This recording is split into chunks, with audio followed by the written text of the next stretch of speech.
Lo principal de lo que venimos diciendo es que tenemos un sumo sacerdote que se sentó a la diestra del trono de la majestad en el cielo y es ministro del santuario, de aquel santuario que levantó el Señor y no el hombre. Como introducción, diremos que el tema del santuario es tan prominente en el Antiguo y el Nuevo Testamento que resulta simplemente asombroso considerar que muchos cristianos lo perdieron de vista durante casi 2 milenios. Aún los adventistas que estudiaron especialmente la profecía de Daniel 8:14 acerca de los 2300 años, interpretaron que el fin de dicho período tenía que ver con la segunda venida de Cristo. Este mensaje tan jubiloso se propagó desde América del Norte e Inglaterra hacia Europa, América del Sur y hasta por Asia. El pasaje bíblico, que era el fundamento y pilar de la fe adventista, era la declaración: hasta 2300 tardes y mañanas, entonces será purificado el santuario. Daniel 8:14. Pero la mayoría de los adventistas provenientes de muchas iglesias cristianas diferentes creían entonces que la tierra o alguna parte de ella era el santuario y entendían que la purificación del santuario era la purificación de la tierra por medio del fuego del último y supremo día, y que ello se verificaría en el segundo advenimiento de Cristo. O sea, ellos creían que en 1844 Cristo vendría por segunda vez a la tierra, ya para destruir a los pecadores y salvar a los que habían creído en él. Pero llegó el día tan esperado y Cristo no apareció en las nubes de los cielos. El gran chasco, como dio en llamarse, fue demoledor.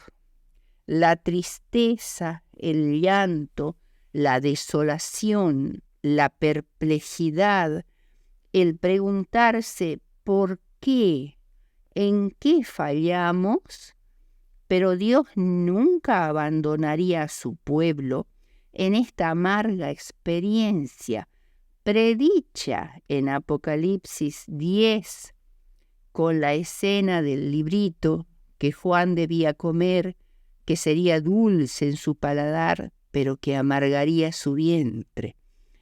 Y se reveló de diversas maneras para guiar a su confundido pueblo. ¿Cómo se reveló Dios?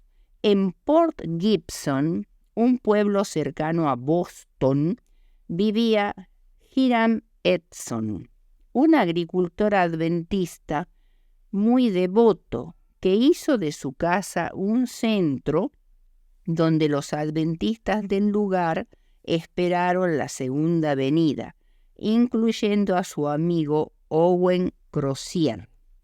Hiram relata que habiendo esperado hasta las 12 de la noche y cuando se convencieron que Jesús no vendría y que sus esperanzas se habían hecho trizas, lloraron como nunca lo habían hecho, como si hubieran perdido a todos sus seres queridos. Lloraron hasta el amanecer. Edson sintió entonces, en medio de su dolor, que debía haber alguna luz y ayuda para su angustia, y decidieron ir al galpón, donde se encerraron a orar, pidiendo una explicación acerca de las cosas que habían pasado. Y oraron hasta que sintieron la convicción del Espíritu Santo de que recibirían luz. Se levantaron reconfortados y Hiram le propuso a Crozier que fueran a visitar y a consolar a otros adventistas que vivían cerca. Fue entonces cuando estaban cruzando el maizal que Edson tuvo una visión. Vio distinta y claramente en el cielo el santuario celestial y que Cristo pasaba del lugar santo al santísimo, donde tenía una obra que hacer antes de venir a la tierra, y que los adventistas debían esperar su regreso de las bodas. ¿En qué momento tuvo Hiram Edson esta experiencia en la mañana del 23 de octubre de 1844? Podemos decir que fue a las 7 horas de la mañana en Port Gibson, lo cual era las 8 en Boston, el centro del adventismo, y a esa misma hora en Israel eran las 15 horas, la hora precisa del sacrificio vespertino en Jerusalén, cuando se mataba el corderito del holocausto continuo, uno a la mañana y otro a la tarde, que era a las 15, de tal manera que siempre había un sacrificio quemándose en el altar del holocausto. Pero ese corderito que se sacrificaba a las 15 horas marcaba el fin de los rituales del día de la expiación, o el Yom Kippur. ¿Acaso Hiram Edson vio el momento preciso en que Jesús entró en el lugar santísimo del santuario celestial? Parece ser que sí. Edson compartió con Crozier esta magnífica revelación y, muy impresionados, volvieron a la cocina de su casa y empezaron a estudiar todo lo relativo al santuario y a Apocalipsis 10 con respecto al chasco. En febrero de 1876 publicaron un excelente estudio sobre el tema del santuario y lo que había pasado en 1844 en el Gran Chasco. Este estudio se llamó La Ley de Moisés.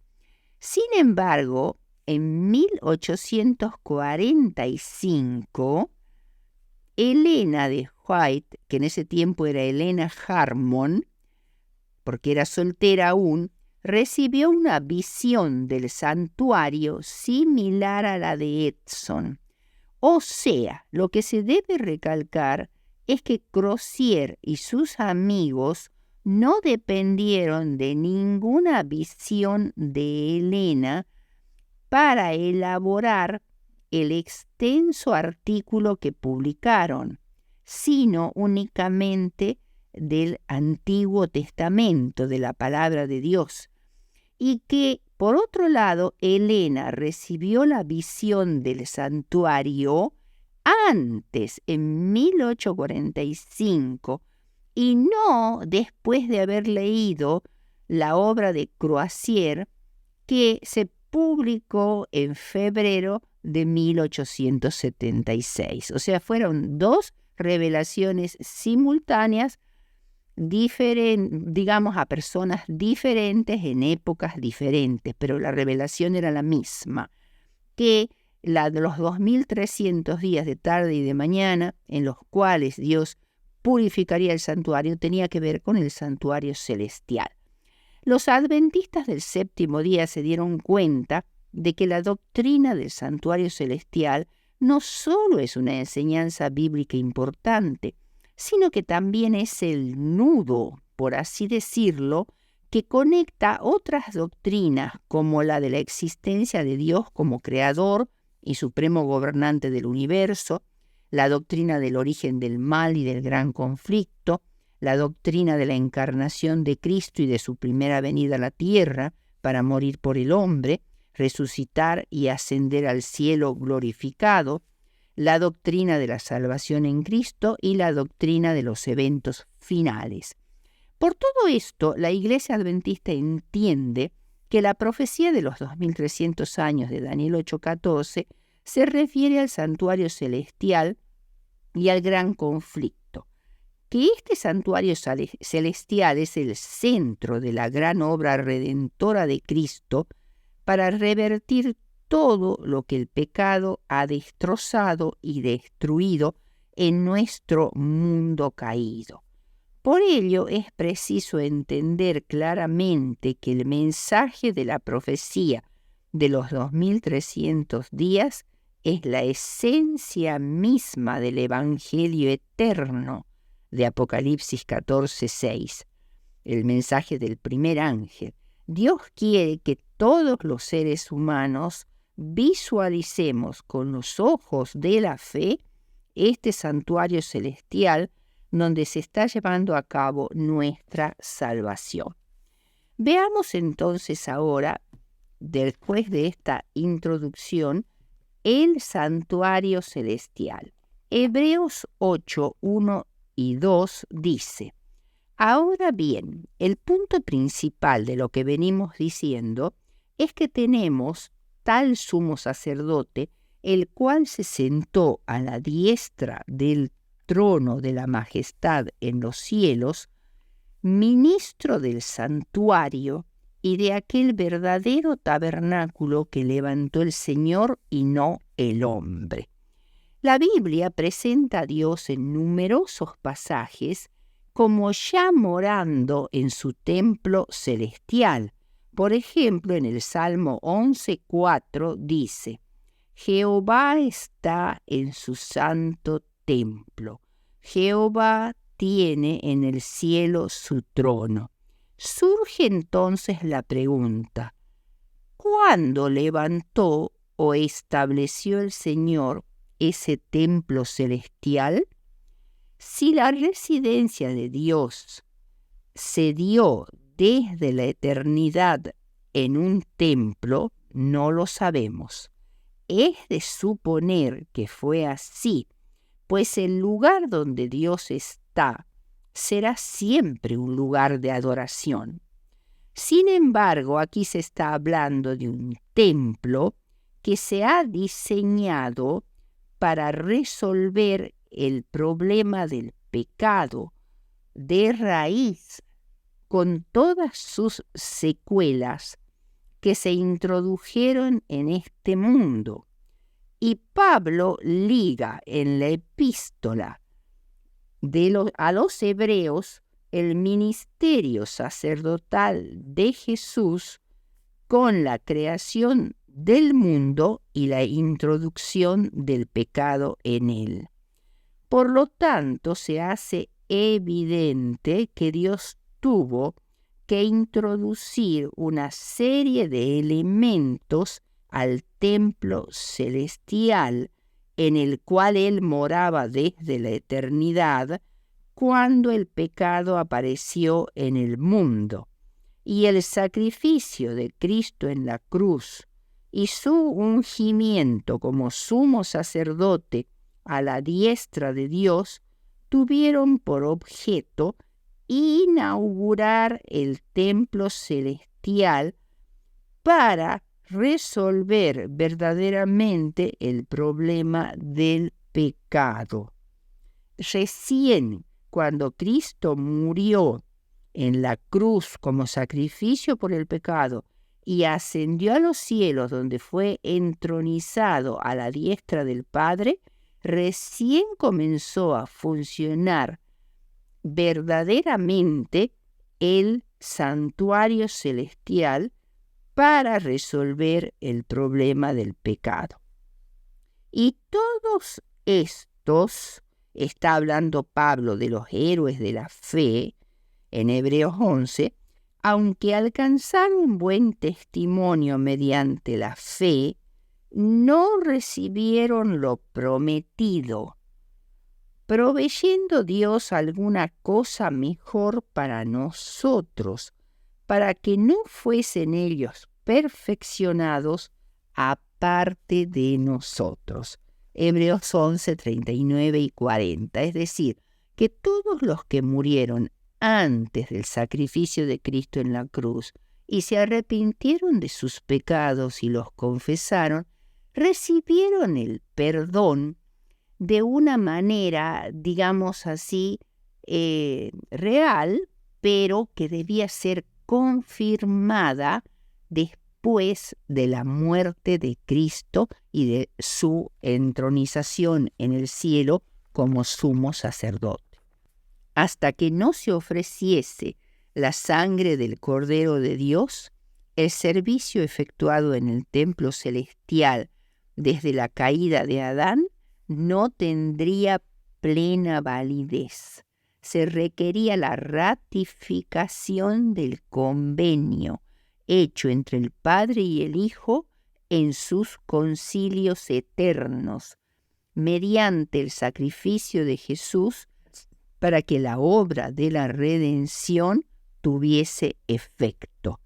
En este santuario celestial, Cristo ejerce como sumo sacerdote a la diestra del trono de la majestad. Es el verdadero tabernáculo que levantó el Señor, no el hombre. En visión, Juan vio el santuario celestial, y él dice, fue abierto en el cielo el templo del tabernáculo del testimonio. Apocalipsis 15:5. Y en Apocalipsis 11:19 declara, y el templo de Dios fue abierto en el cielo. Allí el apóstol vio los objetos que sirvieron de modelo para los muebles del santuario terrenal, los 7 candeleros de oro, el altar del incienso, el arca del pacto, el trono de Dios está ubicado detrás del altar del incienso. Por lo tanto, el santuario celestial es un lugar real, no es una metáfora o una abstracción. Es decir, no es algo aparente o falso, sino algo verdadero, tangible, real. Es tan real como Dios es real. Veamos ahora el santuario terrenal. Dios le dio instrucciones a Moisés para que construyera el primer santuario que funcionó bajo el antiguo pacto. Ahora bien, el primer pacto tenía ordenanzas de culto y un santuario terrenal. Hebreos 9:1.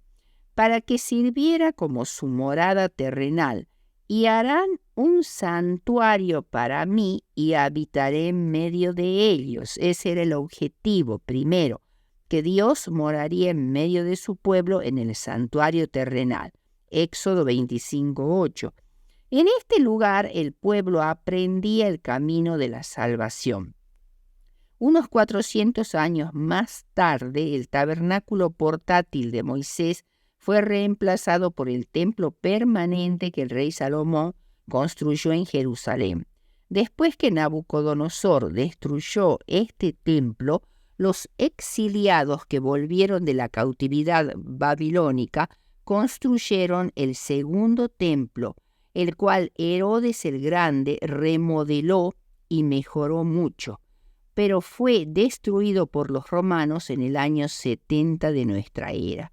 Las sombras o símbolos del culto del templo terrenal tenían el objetivo de dirigir la mente de los adoradores a los bienes futuros o venideros.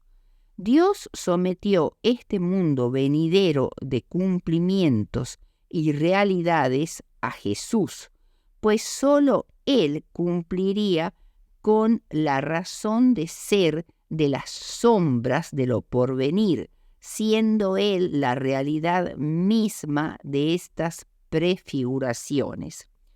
Por esta razón, Pablo busca mostrar a sus congéneres judíos que deben dejar de lado el templo terrenal y sus servicios, pues tanto su estructura como su institución sacerdotal y el ritual que allí se desarrollaba no eran sino una copia muy inferior y la sombra del templo y del servicio que Cristo Jesús inauguró ya en los cielos.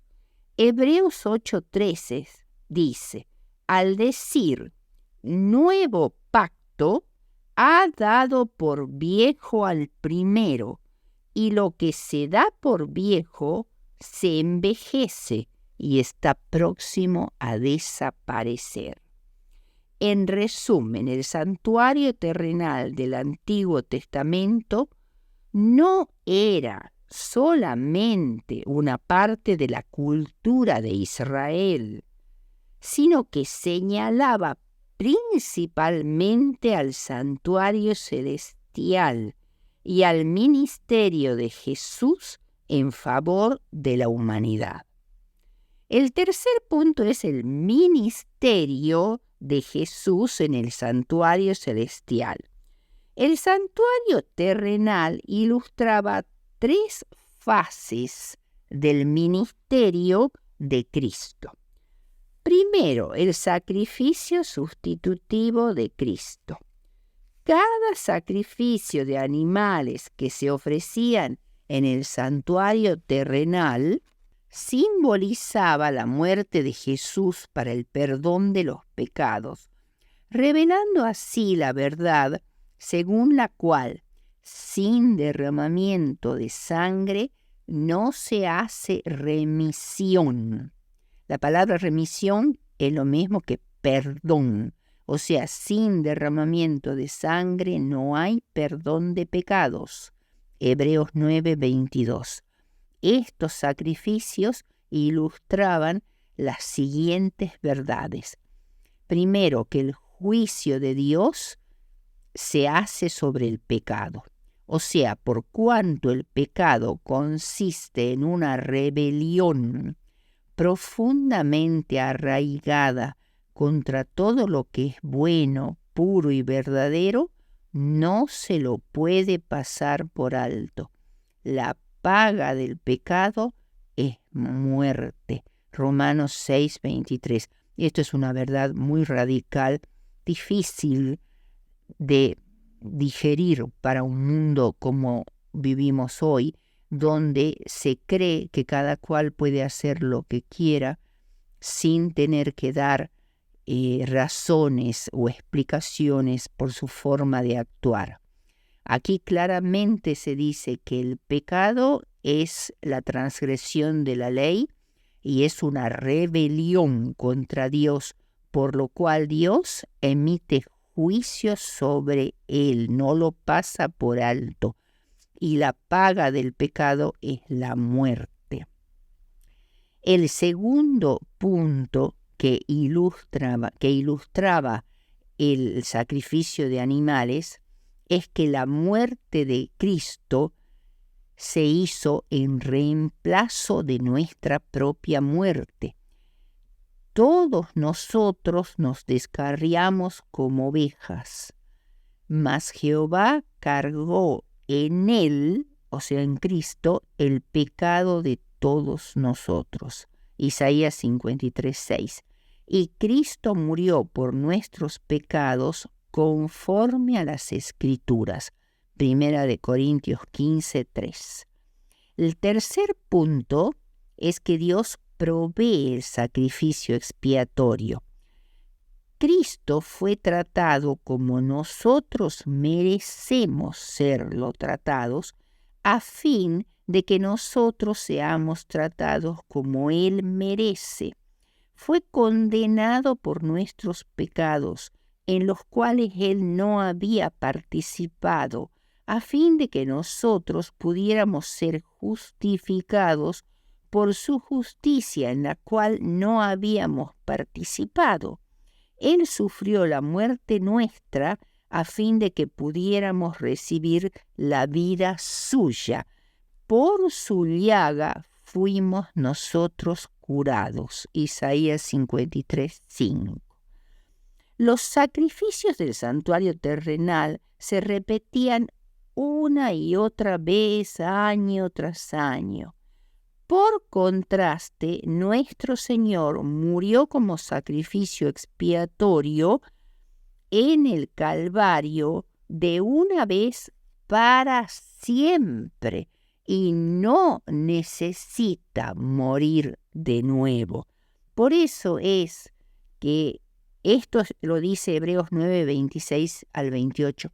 Por eso es que el sacrificio de la misa que se celebra en la Iglesia Católica no es correcto ni aceptable ante Dios, porque según la doctrina que ellos tienen, en cada una de estas misas se sacrifica nuevamente a Cristo, muere nuevamente Cristo, y eso es prácticamente una blasfemia. Cristo murió una sola vez por los pecados de toda la humanidad, y esa muerte vicaria, esa muerte sustitutiva, tiene valor eterno para salvar y limpiar de todo pecado a cada pecador que se arrepiente. En la cruz, la pena que merecía el pecado de la humanidad fue plenamente pagada. La justicia divina se mostró satisfecha. Desde una perspectiva legal, el mundo fue restaurado al favor de Dios por la crucifixión de Cristo. Esto lo dice Romanos 5:18. La reconciliación se completó en la cruz y el pecador penitente puede confiar en esa obra que nuestro Señor completó. O sea, el sacrificio de Cristo es un sacrificio completo, está completado, no se necesita agregar ninguna otra cosa, ni penitencias, ni rezos, ni limosnas, nada de eso. Únicamente se requiere el arrepentimiento y la confesión del pecado y la fe en que la muerte de Cristo nos limpia con su sangre de todos nuestros pecados. Veamos ahora el mediador sacerdotal, o sea, hemos visto el papel de Cristo como sacrificio expiatorio. Ahora vemos a Cristo como sacerdote, como sumo sacerdote. Si el sacrificio de Cristo expió el pecado, ¿por qué se necesitaba un sacerdote? El papel del sacerdote en el ministerio del santuario terrenal ilustraba o destacaba la necesidad de un mediador. Eso es lo que es un sacerdote, alguien que media entre dos que están peleados o alejados. Entonces el mediador obra la reconciliación entre los hombres pecadores y un Dios santo. Los hombres pecadores no pueden existir delante de un Dios santo porque la santidad de Dios los destruiría inmediatamente por sus pecados. Esto nos da una idea de lo serio que es el pecado y cuán honda y profunda es la fosa que nos separa del Dios inmaculado. El sacerdote representaba al ministerio mediador de Cristo como sumo sacerdote del santuario celestial, porque hay un solo mediador entre Dios y los hombres, Jesucristo hombre. Esto lo dice Pablo en 1 Timoteo 2:5. O sea, nunca jamás podemos pensar que hay una nube de mediadores y mediadoras humanos que fueron santos, entre comillas, en esta tierra, para solucionar el problema de nuestro pecado. No, el único mediador que puede hacer esto es Jesucristo hombre. Esta mediación o aplicación de los méritos de la vida sin pecado de Cristo y su muerte vicaria o sustitutiva en nuestro reemplazo hace que para el creyente la reconciliación con Dios llegue a ser una realidad personal. El sacerdocio levítico ilustraba el ministerio salvador que Cristo ha estado realizando desde su ascensión a los cielos. El que se sentó a la diestra del trono de la majestad en las alturas funciona en calidad de ministro del santuario y de aquel verdadero tabernáculo que levantó el Señor y no el hombre. Hebreos 8, 1 y 2. En el santuario terrenal, los sacerdotes levíticos realizaban dos tipos de ministerio.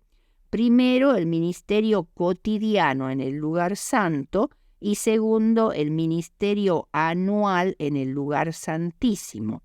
El cotidiano era un ministerio continuo que se hacía todos los días y que proveía acceso constante a Dios por medio del sacerdote y traía cada pecador su sacrificio, cuya sangre se colocaba sobre ciertos muebles del santuario, con lo cual se transfería el pecado simbólicamente del pecador al santuario y también al sacerdote que llevaba el pecado al ser él quien manejaba la sangre y la víctima.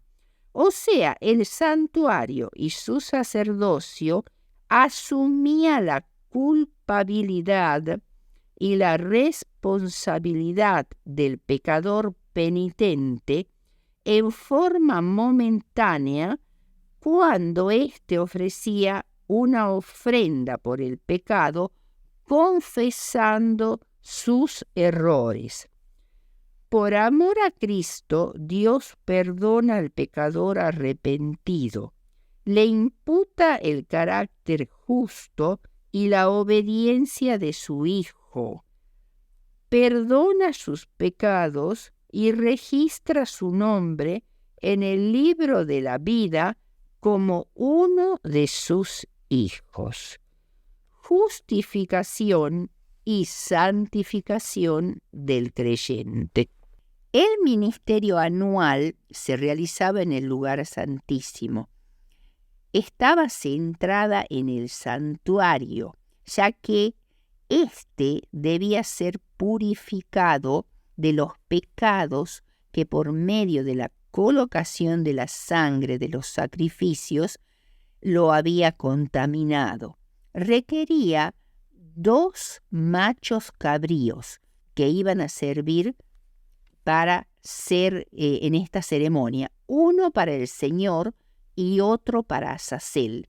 El del Señor era sacrificado como expiación por el santuario, es decir, que éste limpiaba el santuario del pecado, lo limpiaba del pecado que se había acumulado durante todo el año, y era presentado delante del propiciatorio, su sangre, el macho cabrío que era para Dios, y en la presencia misma de Dios sobre el propiciatorio propiciatorio o cubierta del arca que contenía los 10 mandamientos para satisfacer los requerimientos de la santa ley de Dios.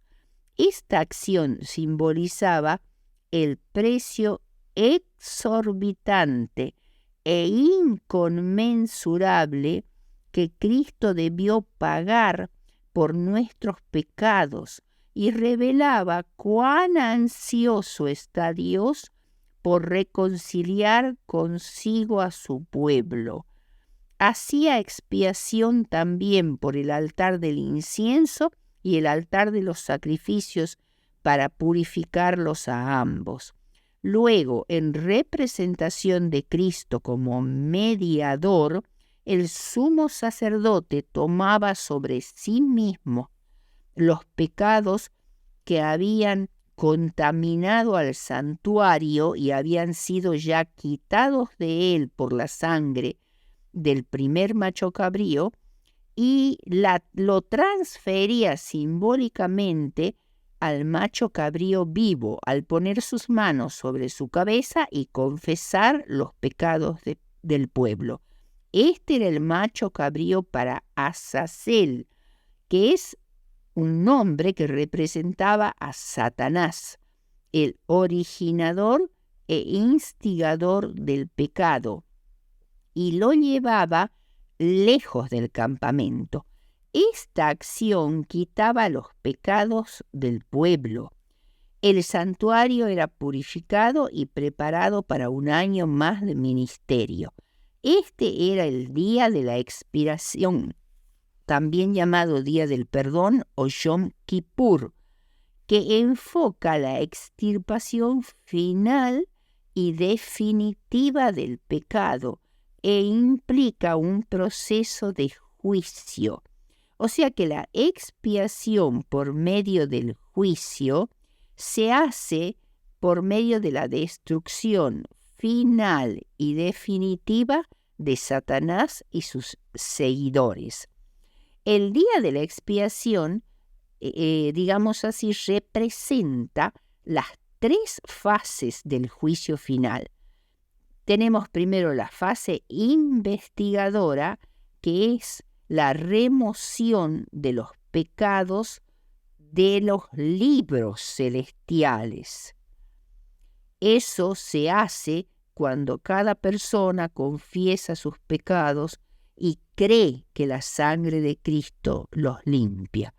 La confesión y el arrepentimiento y la decisión de no caer más en ellos.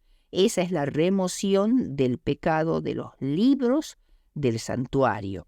Después tenemos una prisión milenaria, que es la prisión de Satanás en un mundo desolado.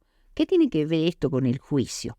Esta es la segunda fase del juicio. La primera fase, hemos dicho, es la fase investigadora, que tiene que ver con los libros donde se registran los pecados de toda la humanidad. La segunda fase tiene que ver con la prisión milenaria de Satanás durante 1000 años en un mundo desolado, porque durante esos 1000 años en el cielo los santos que han sido llevados allí por Cristo van a revisar todos los casos y van a poder saber por qué algunas personas que parecían ser muy buenas, parecían ser santos, parecían ser dignos de la salvación, están siendo condenados. ¿Y por qué se condena a Satanás y a todos los ángeles rebeldes? Entonces es una fase de revisión de sentencias ya pronunciadas, como para que no quede ni una sombra de duda con respecto a la acción del tribunal de Dios. Y finalmente una fase ejecutiva al fin de los 1000 años, donde Cristo viene con todos los santos a la tierra desolada, quemada, destruida, donde está nada más que Satanás y sus secuaces, y allí el fuego que cae del cielo destruye a los malvados, a Satanás y a la muerte, y Dios procede a la purificación y recreación de este planeta y llevar a cabo los propósitos originales que Él tenía para con la tierra. Entonces vemos que el sellamiento de la profecía de los 2300 años de Daniel 8:14 fue, digamos así, sellada o confirmada, como dice Daniel 9:24. 70 semanas están determinadas sobre tu pueblo y sobre tu santa ciudad para terminar la prevaricación. O sea, terminar con el problema del pecado. La prevaricación es pecado. Poner fin al pecado. Expiar la iniquidad. Traer la justicia perdurable y sellar la visión y la profecía y ungir al santo de los santos. La profecía de las 70 semanas o 490 años separados para el pueblo de Israel es lo que inicia la profecía mucho más larga de los 2300 años. Es decir, las 490 años y los 2300 años tienen un origen común en una misma fecha. Y eso fue en el año 457 a.C., cuando se dio el decreto definitivo de reconstrucción de Jerusalén y de su templo. Desde entonces corren los 490 años que terminan en el año 34 después de Cristo con la muerte de Esteban. O sea, acá en las 70 semanas o 490 años tenemos 3 periodos. El primero es de 7 semanas o 49 años, lo cual va del 457 al 408 antes de Cristo. En ese periodo de tiempo se restaura Jerusalén, se la reconstruye y se inicia la construcción del segundo templo, que también se lo inaugura. Después viene el segundo periodo de 62 semanas o 434 años, donde transcurre el resto de la historia de Israel, ya bajo la dominación de los griegos y después de los romanos, llegando hasta el año 27 después de Cristo, en donde se produce en esa fecha el bautismo de Jesús. O sea, se inicia el ministerio de Cristo con el bautismo de Jesús en el año 27 después de Cristo, y entonces corre ya el último periodo de las 70 semanas, que es la semana final o 7 años, que es desde el 27 después de Cristo hasta el 34 después de Cristo. En la mitad de la semana se hace la expiación y la ofrenda por el pecado, porque es el año 31 en que Cristo es crucificado. Después Él resucita, pasa 40 días con sus discípulos y asciende a los cielos. ¿Y por qué termina en el año 34? Porque allí muere Esteban, el primer mártir cristiano, con lo cual se determina el completo rechazo del pacto de Dios con el pueblo de Israel. Ya Dios no tiene un pueblo especial que era el pueblo judío. Ahora su pueblo va a estar compuesto por personas de todas las nacionalidades, de todos los pueblos, de todas las religiones, incluyendo a los judíos, que se arrepientan, confiesen sus pecados y ejerzan fe para creer que son perdonados por la sangre de Cristo. Los 2300 años se inician también en el año 457, pero por supuesto terminan muchísimo después, en el año 1844. que es el momento en que Jesús pasa del lugar santo del templo celestial al lugar santísimo para dar inicio al juicio investigador y purificar los registros celestiales de los que verdaderamente se arrepintieron de sus pecados y experimentaron la conversión. Cuando termina este juicio investigador, Cristo cambia sus ropas sacerdotales por ropas reales y viene a la tierra en su segunda venida para purificar la tierra y recrearla. Bien, ahora veamos un último punto. ¿Por qué la doctrina del santuario es una doctrina tan ignorada por todo el mundo cristiano? El santuario es uno de los temas más destacados de las Escrituras y revela el carácter de Dios, el gran conflicto y la salvación a nivel cósmico. Cuando entra el pecado en la tierra, el santuario celestial adoptó una función salvífica con sus ministerios sacrificial y mediador estrechamente conectados. Por la gran importancia de este tema, nunca se lo debería pasar por alto en las Escrituras. Es sencillamente desconcertante cómo los cristianos de todas las confesiones y de todos los pueblos ignoraron el estudio y la importancia de semejante tema por miles de años. Habría dos factores principales para esta exclusión de la doctrina del santuario de la teología cristiana. Primero, la acción del diablo, que haría todo lo posible por oscurecer o incluso aniquilar la enseñanza bíblica del santuario celestial. La gente no conocería la verdad acerca de Dios, del sacrificio de Cristo y de su continua mediación para nuestra salvación.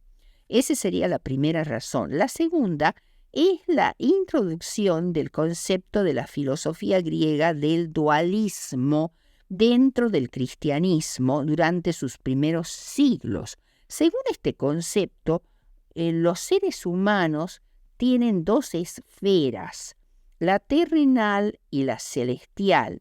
La terrenal es material, temporal y espacial. O sea, es materia tangible y visible, ocupa un lugar en el tiempo y en el espacio.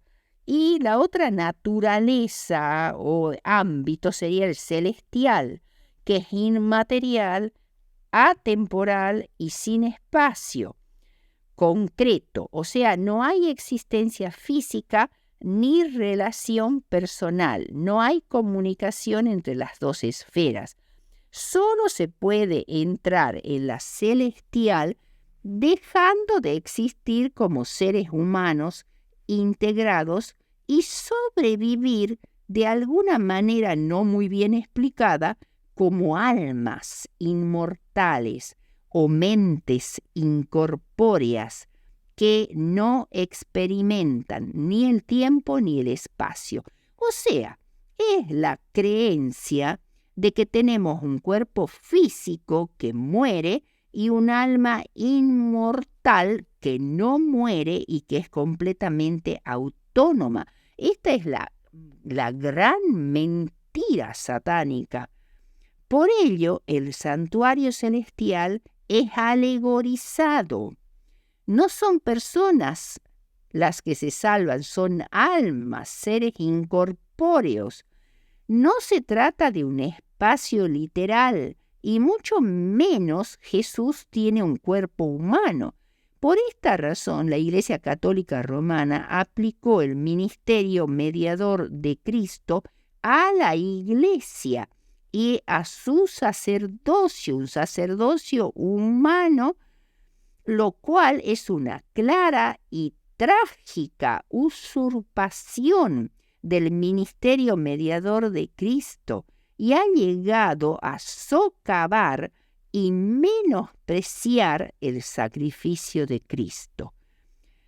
La Reforma Protestante hizo una lectura literal de la Biblia, o digamos, promovió la lectura literal de la Biblia, y el movimiento adventista llegó a redescubrir la enseñanza del santuario celestial en las profecías y en el libro de Hebreos.